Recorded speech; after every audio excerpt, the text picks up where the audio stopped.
Block Nawabganj के देव संस्कृत ग्रामोदय inter college Rampur में एक पर्यावरण संगोष्ठी आयोजित की गई, जिसमें पेड़ पौधों के रोपण से होने वाले लाभ तथा नशा उन्मूलन आदि पर चर्चा किया गया। देव संस्कृति ग्रामोदय इंटर कॉलेज रामपुर में आयोजित पर्यावरण दल संरक्षण चौपाल को संबोधित करते हुए वन क्षेत्राधिकारी चरदा अब्दुल्लागंज पंकज साहू ने कहा कि तराई इलाकों का पर्यावरण मानव अनुकूल है। आवश्यकता इस बात की है कि रोपित वृक्षों का संरक्षण किया जाए तथा विद्यार्थियों को पर्यावरण विषय पर लगातार संवाद व समन्वय बनाकर उन्हें वृक्षारोपण अभियान से जोड़कर रखा जाए, जिससे जल की शुद्धता उपलब्धता बनी रहे।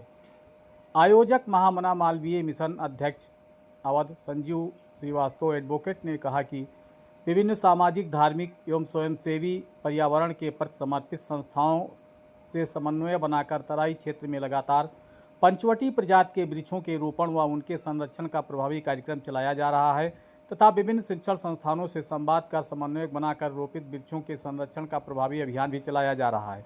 शिक्षाविद मनीराम शर्मा ने कहा कि धरती को हरा भरा तथा मानव अनुकूल बनाए रखने के लिए ये आवश्यक है कि अधिकाधिक संख्या में वृक्षों का रोपण किया जाए तथा संरक्षण भी किया जाए, अधिकतम लोगों को अभियान से जोड़ा भी जाए। कार्यक्रम का संचालन करते हुए किसान परिषद संयोजक शिवपूजन सिंह ने कहा कि क्षेत्र के शिक्षण संस्थानों द्वारा तालाब, पोखर, झील व मठ, मंदिर, परिषद आदि में बृहत स्तर पर वृक्षारोपण अभियान चलाकर लोगों को पर्यावरण के प्रति जागरूक करने के लिए विशेष अभियान चलाया जा रहा है। धन्यवाद ज्ञापन में शुभम श्रीवास्तव तथा अध्यक्षता समाजसेवी डॉक्टर वीरेंद्र श्रीवास्तव ने किया। आयोजित कार्यक्रम में मुख्य रूप से चंद्र प्रकाश मिश्रा, रमाकांत तिवारी, केशव राम शर्मा, अरविंद सिंह, दीपेश, मंजू शर्मा, विनीता व परमिला समेत सैकड़ों लोग उपस्थित रहे।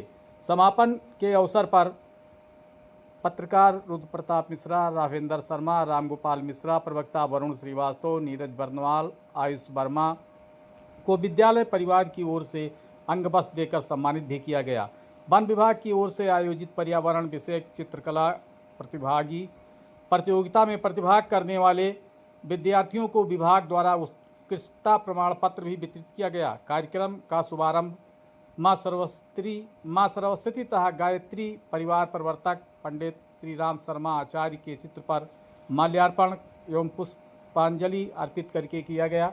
मुख्य रूप से पत्रकार मनीराम शर्मा तथा शिवपूजन सिंह आदि ने अपने विचार प्रस्तुत किए। जो हमारे सामने बैठे हुए हमारे भाई माता, आप सभी को सादर प्रणाम, आप सभी का हार्दिक स्वागत, अभिनंदन और वंदन। पर्यावरण चौपाल की शुरुआत हो इससे पहले हम मंच पर बैठे हुए अपने अतिथियों से आग्रह करेंगे कि जैसे कि आप सभी जानते हैं हम विद्यालय में बैठे हैं और विद्यालय की धात्री माँ जो है वो माता सरस्वती है, उनका चित्र है, चित्र पर पुष्प अर्पित करके कार्यक्रम की शुरुआत करें। आज हम अपने मुख्य अतिथि रेंजर साहब, डॉक्टर साहब और गुरु जी आपसे चाहेंगे माँ सरस्वती के चित्र पर पुष्प अर्पित कर कार्यक्रम की औपचारिक शुरुआत करें।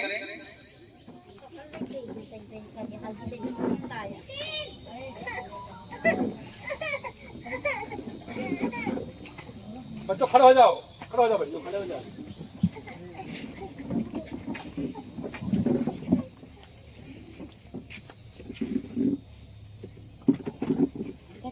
ठीक रहेगा।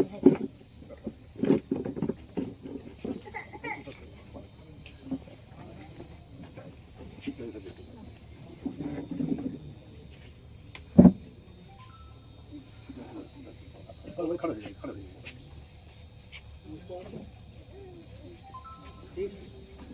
हाँ भैया, बैठ जाओ। हम सभी जानते हैं और महसूस करते हैं कि जो सबसे आवश्यक चीज है हवा, आज हवा दूषित है।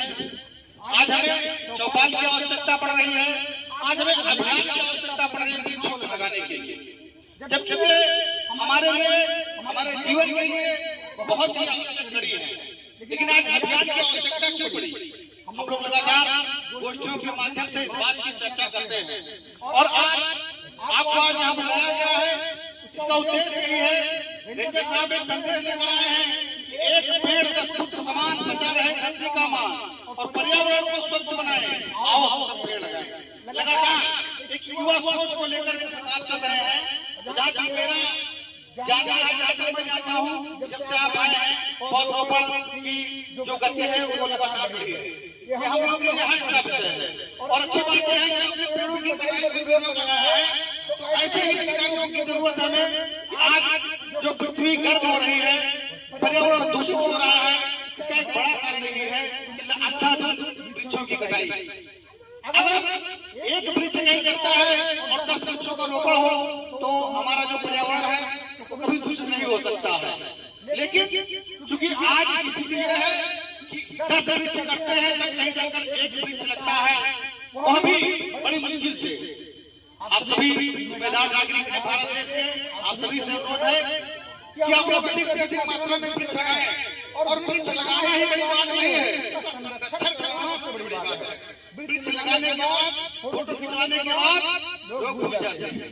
सबसे बड़ी जिम्मेदारी है, सबसे बड़ा पुण्य का काम है जो वृक्ष आज आप लगाए, 10 साल 15 साल बाद उसके फल भी आते हैं, तब आपकी जिम्मेदारी पूरी होती है। तो आज ऐसा ही संदेश हमारे जो मुख्य अतिथि बैठे हुए लेकर आए हैं, हमारे भी पर्यावरण प्रेमी डॉक्टर रमाकांत तिवारी जी हैं। हम चाहेंगे चंद शब्दों में आप भी अपने विचार रखें। डॉक्टर रमाकांत तिवारी से है जो आज से नहीं आज से रहा और रहेगा भी।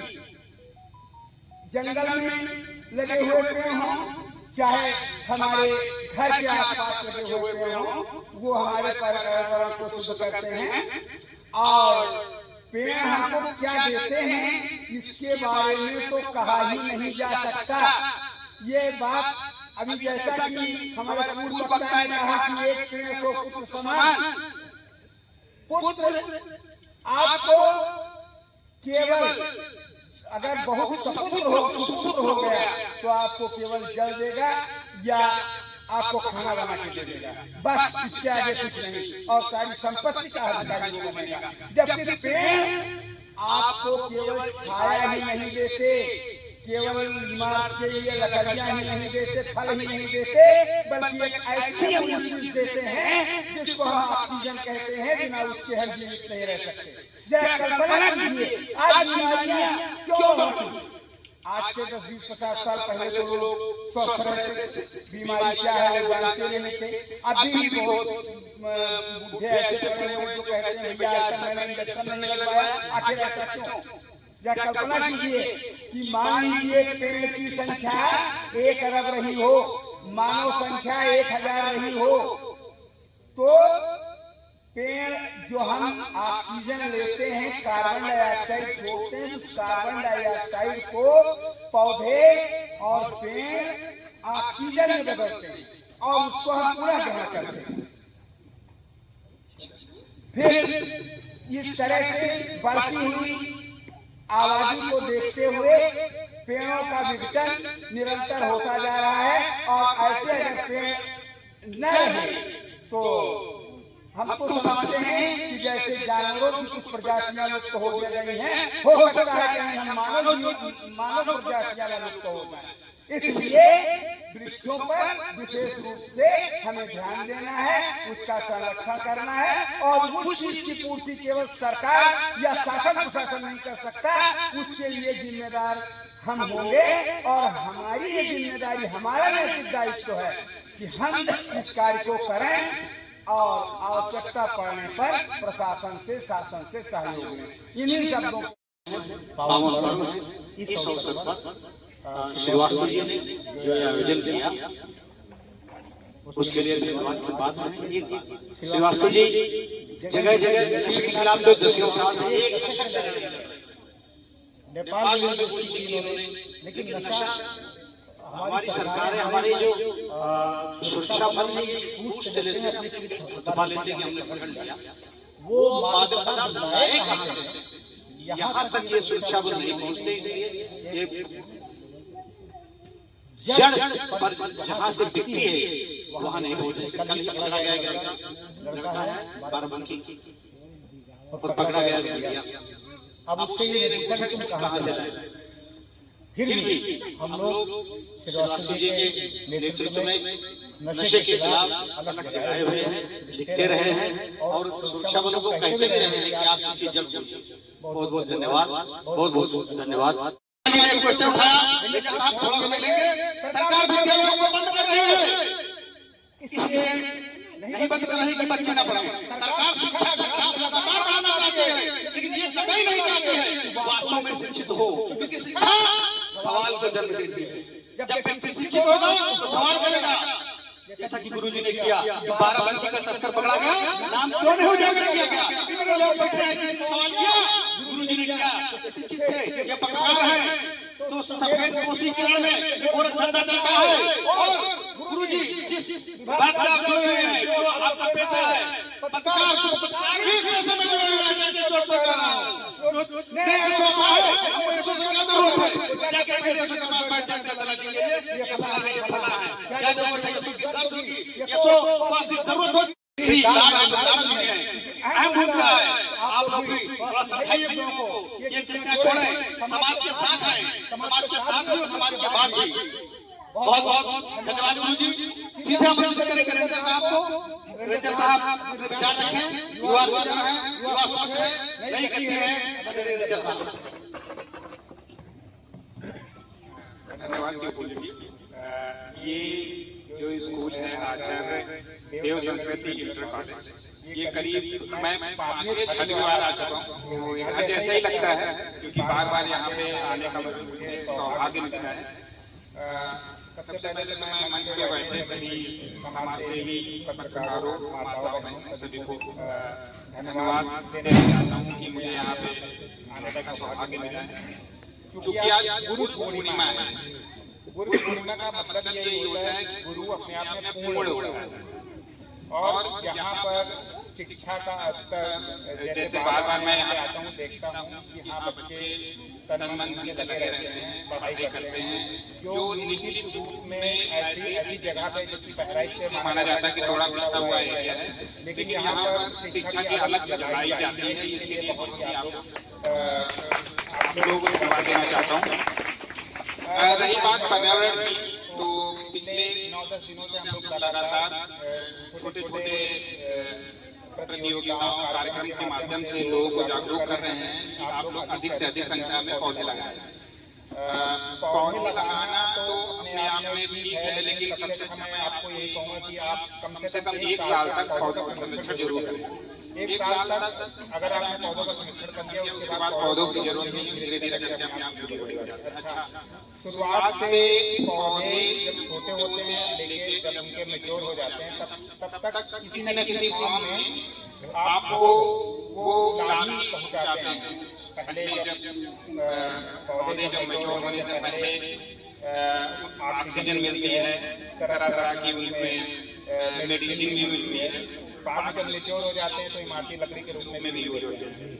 बात ये होती है कि आप बहराइच की जनता को, मुझे तो ये कहने के लिए बिल्कुल भी आवश्यकता नहीं है कि आप पौधे अधिक से अधिक लगाएं, क्योंकि बहराइच एक ऐसा डिस्ट्रिक्ट है जहाँ पर वनावरण 40% से अधिक है, जबकि पूरे यूपी में करीब 10%। तो हम लोग तो बहुत अच्छे स्तर पे हैं। इसका मतलब कहीं ना कहीं आप लोग पर्यावरण या पौधे लगाने के अधिक से अधिक जागरूक हैं, ये तो मैं कहना चाहता हूँ। साथ में एक चीज और है कि ऑक्सीजन की बात की गई है। अभी 2-3 साल पहले की बात है, जब कोविड हुआ था, लोग सिलेंडर के लिए कैसे अफरा तफरी मचा रहे थे, सबको पता है। वहीं पे उन्हें ऑक्सीजन की ज्यादा जरूरत है। आज मैं आंकड़ों के हिसाब से आपको बताऊं, सबसे ज्यादा आजकल जो डेथ हो रही है, हम लोगों को पता नहीं है, लेकिन एयर पोल्यूशन बहुत ज्यादा बढ़ गया है बड़े बड़े शहरों में।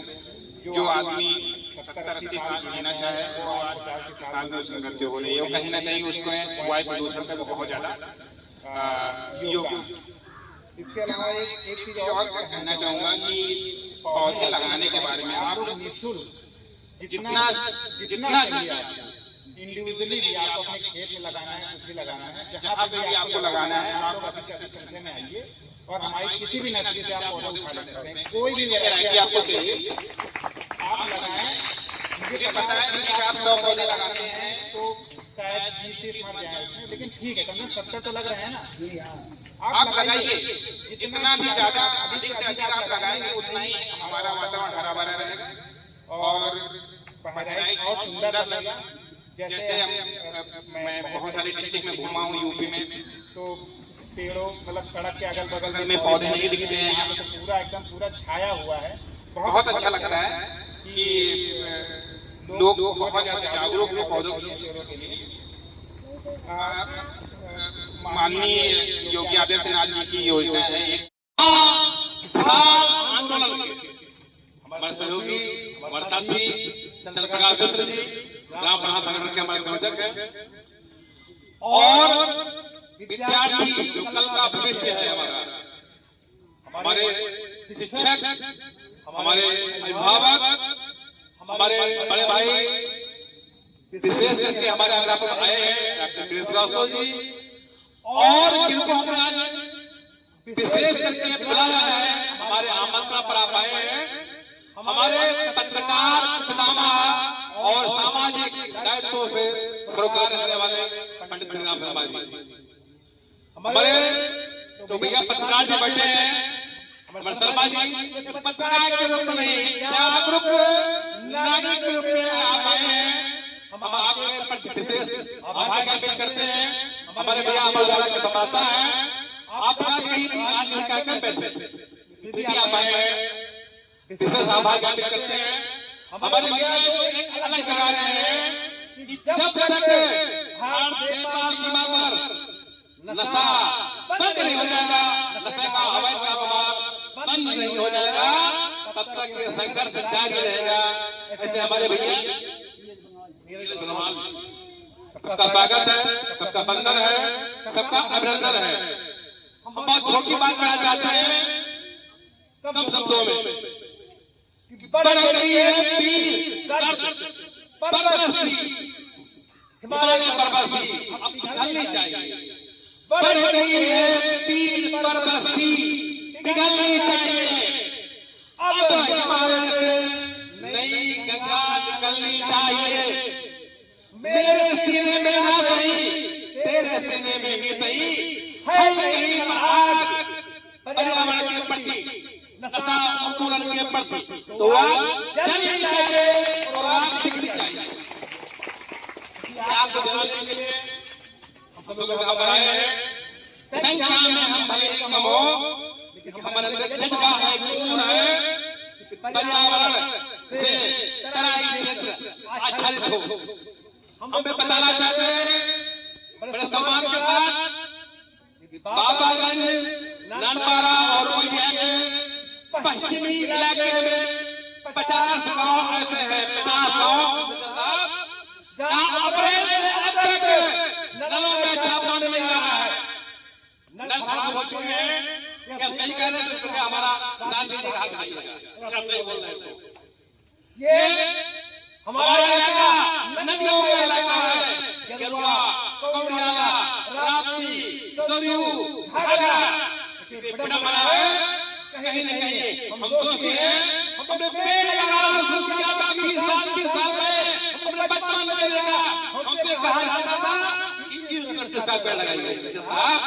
हमें आज 40 साल पहले बचपन में कहा जाता था हम नहीं सुन रहे हैं, एक पेड़ लगाइए। घातक है पर्यावरण के लिए, खेती किसानी के लिए, जल जंगल जमीन और जलवायु के लिए घातक है। हम सबकी ओर से रंजन साहब के माध्यम से पूरे विभाग से ये मांग करते हैं कि पर्यावरण को शुद्ध रखना है, मानव को अनुकूल रखना है, पेड़ों का रोपण सदुपयोग करना होगा। दूसरी बात रंजन साहब एक पंचायत में हमने पूरे तराई का संघर्ष किया है। हमने देखा है आप निकलते हैं लखीमपुर बॉर्डर से और उत्तराखंड तक धान की फसल की रोपाई कर रही थी मई जून में, कटाई कर रही थी मई जून में। इससे बड़ा दुर्भाग्य क्या होगा जो पंजाब हरियाणा के किसान वहां से भाग कर आए तराई इलाकों में, और वहां पर धान कितना पानी लगता होगा और कितना हमारे को बता गया होगा कि कल्पना हम नहीं कर रहा है। और मेंथा की खेती की जा रही है। मेंथा की खेती हम बता दें, ये वैज्ञानिक बताते हैं कि जो मेंथा की खेती करता है माताएं धरती का दूध हमारे वाली, ये वैज्ञानिक बताते हैं, डॉक्टर बता रहे हैं कि मेंथा पेपरमिंट की खेती करने वाली माताएं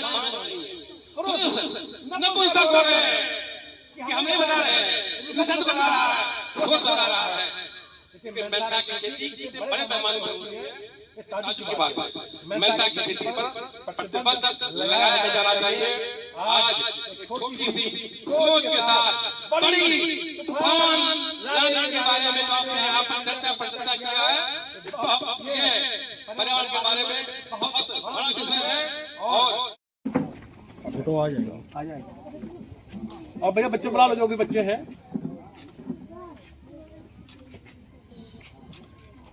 आपने पर्यावरण का सम्मान किया है तो परिवार ने आपका सम्मान कर दिया प्रमाण पत्र देकर।